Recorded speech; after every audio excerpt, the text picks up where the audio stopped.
ચાલુ છે પ્રકરણ 1 વિદ્યુત ભારો અને વિદ્યુત ક્ષેત્રો.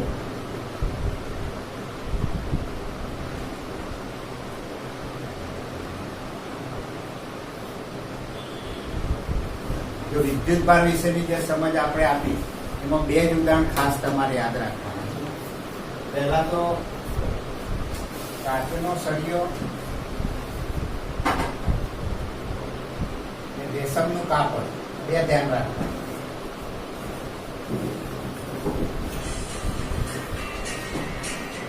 ગઈકાલે સમજાવ્યું એ પ્રમાણે સૌથી પહેલા કાચના સળિયાને રેશમના કપડા સાથે ઘર્ષણ કરવામાં આવે, એટલે કે ઘસવામાં આવે તો કાચનો સળિયો ઇલેક્ટ્રોન ઘુમાવે છે. આ ખાસ ધ્યાન રાખવાનું. અને રેશમનું કાપડ ઇલેક્ટ્રોન મેળવે. એટલે કાચનો સળિયો ધન વિદ્યુત ભાર પ્રાપ્ત કરે છે. આ ખાસ યાદ રાખવાનું. અને રેશમનું કાપડ ઋણ વિદ્યુત ભાર પ્રાપ્ત કરે.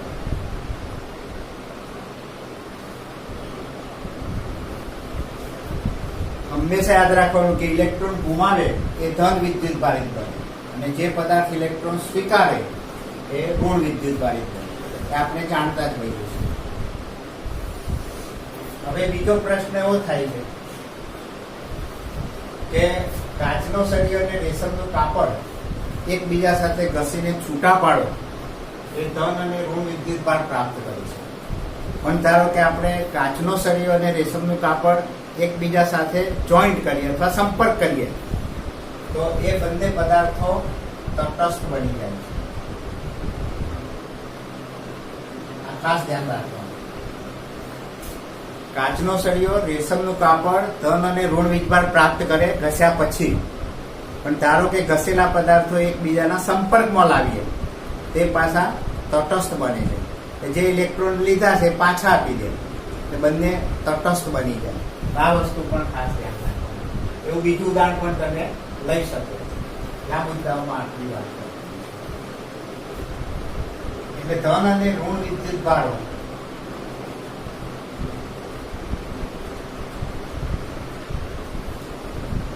એકબીજાના સંપર્કમાં આવે તો તટસ્થ બને છે. જેમ કે ગાણિતિક રીતે આપણે એવું કહી શકીએ કે જે ધન સંખ્યા છે એટલા જ માનવાળી ઋણ સંખ્યા ઉમેરવામાં આવે તો સરવાળો શૂન્ય થાય છે. જેમ કે ધન સંખ્યા 15 હોય અને એના માનાંક જેટલી જ ઋણ સંખ્યા 15 લઈ જાય તો ટોટલ. એ ગાણિતિક રીતે એવું કહેવાય કે વિદ્યુત ભારના જે બે પ્રકાર છે એમાં એક પ્રણાલીગત ધન છે, બીજો ઋણ છે. આવી વાત બેન્જામિન ફ્રેન્કલિન નામના વૈજ્ઞાનિકે કહેલી. એ વિદ્યુત ભારો રૂઢિગત રીતે ધન અને ઋણ છે એવું આપણે સ્વીકારીએ છીએ, પણ એવી જાણ એ વૈજ્ઞાનિક એ બેન્જામિન ફ્રેન્કલિન હતો. એટલે બેન્જામિન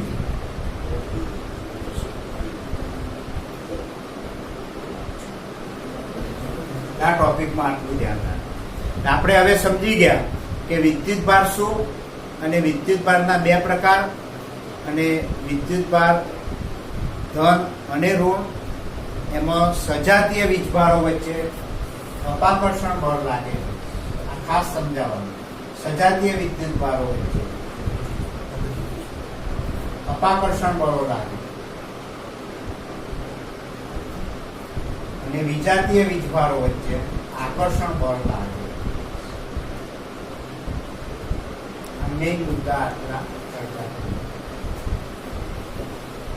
એટલે પુનરાવર્તન નાનું કરવું હોય તો વિદ્યુત ભાર એટલે શું? વિદ્યુત ભારના બે પ્રકાર, ધન અને ઋણ. વિદ્યુત ભારો વચ્ચે આકર્ષણ અપાકર્ષણ બળ લાગે તો સજાતીય વીજભારોમાં અપાકર્ષણ બળ લાગે, વિજાતીય વીજભારોમાં આકર્ષણ બળ લાગે. આટલી વાત આમાંથી આપણે સમજાવી. હવે સુવાહકો અને અવાહકો.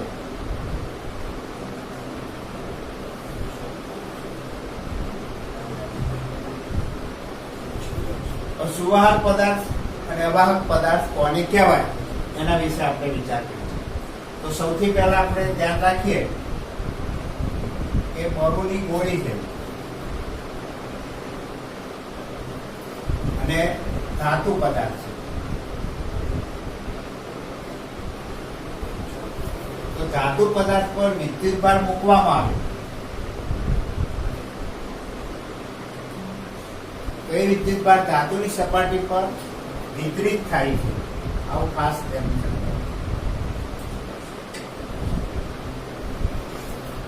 ધાતુ પદાર્થ એટલે વિદ્યુતભાર ધાતુ પદાર્થ પર મૂકવામાં આવે તે ધાતુની સપાટી પર વિતરિત થાય, ગોઠવાઈ જાય છે. અને જે પદાર્થ પર વિદ્યુતભાર મૂકવામાં આવે એ પોતે એક જગ્યા પર સ્થિર રહે પણ વિતરણ ના પામે, ગોઠવાય નહીં, જ્યાં પડ્યો હોય ત્યાં જ રહે. તો એવા પદાર્થને આપણે અવાહક પદાર્થ કહીએ.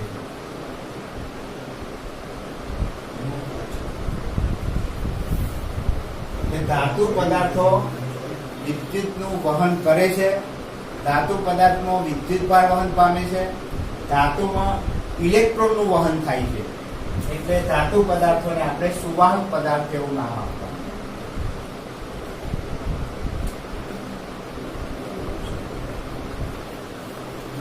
ધાતુ પદાર્થ એમાં મુક્ત ઇલેક્ટ્રોન હોય, વિદ્યુતભાર મૂકવામાં આવે, ઇલેક્ટ્રોનનું વહન થાય, વિદ્યુતભારનું વહન થાય, એટલે એને સુવાહક પદાર્થો કહેવાય. આપણે બધા ધાતુ પદાર્થો પ્રાણી શરીર, માનવ શરીર, પૃથ્વી, આ 4 નામ તમારે યાદ રાખવાના. ધાતુ પદાર્થો, પ્રાણીઓ, માનવ શરીર અને પૃથ્વી એ વિદ્યુતના સુવાહકો છે. વિદ્યુતનું વહન થાય છે, એમાં મુક્ત ઇલેક્ટ્રોન હોય છે. અને કાચ, પોર્સેલિન, આવા જે પદાર્થો, લાકડું, પ્લાસ્ટિક, 4 નામ યાદ રાખો. આ જે પદાર્થો છે એ વિદ્યુતનું વહન કરતા નથી, એને આપણે અવાહક પદાર્થો કહીએ છીએ. આપણે આગળ સુવાહક અને અવાહકની વચ્ચેનો એક પદાર્થ છે એને આપણે અર્ધવાહકો કહીએ છીએ. એના વિશેનો અભ્યાસ પછીના પ્રકરણમાં આવશે. અત્યારે આટલી વાત આમાં ધ્યાન રાખવાનું.